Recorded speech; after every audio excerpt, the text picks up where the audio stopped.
প্রিয় দর্শক শ্রোতা দেখুন, কবুতর আর মোরগ একই সাথে খাবার খায়। কবুতর এতগুলো, এই কবুতরগুলোকে সে পাত্তাই দিচ্ছে না, একা একাই খাচ্ছে। মাঝে মধ্যে রাগ করে ওদেরকে তাড়িয়ে দিচ্ছে। অনেকগুলো খাবার কিন্তু ও একাই খাইতে চায়।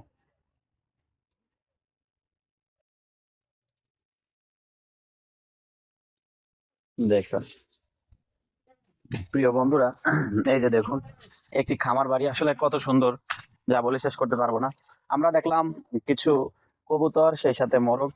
এই যে দেখুন মৎস্য চাষ করেছে এক ভাই, চারিপাশে কলা গাছ লাগানো, আম গাছ লাগানো। আবার দেখুন এই পাশে সবজির আবাদও করেছে সে। বেশ সুন্দর, আমার কাছে খুব ভালো লাগে এই ভাইয়ের বাসাটা, তাই চলে আসলাম দেখতে। এই যে দেখুন রেল লাইনের পাশে এই ভাইয়ের বাসা। ভিতরে মাশরুমের চাষও আছে। আবার ভিতরে শুনলাম সে কেঁচো কি উৎপাদন করে, কেঁচো বিক্রি করে। কেঁচোকে এক ধরনের সার বলা হয়, আমার এই মুহূর্তে মনে নেই। সেটিও বিক্রি করে সে। আবার সে একটি জব করে। তো চলুন আমরা সামনে যাই। ওই যে আপনারা দেখতে পাচ্ছেন রেল লাইনের bridge, rail line Kushtia to রাজবাড়ির লাইন এটি।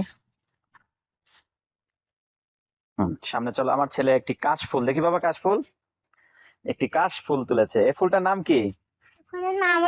হ্যাঁ, কাশ ফুল। যাও সামনে যাও, দেখুন কত সুন্দর মৌচা। এই যে কলার মৌচা দেখা যাচ্ছে। যাও সামনে যাও। হুম হুম, হ্যাঁ, আচ্ছা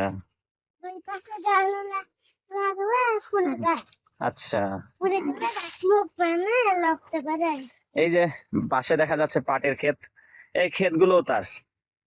দেখুন কত সুন্দর পাটের ক্ষেত দেখা যাচ্ছে। আসলে ভাই অনেক ব্যস্ত, বাসায় আসছি সে নেই, সে ঢাকায় আছে।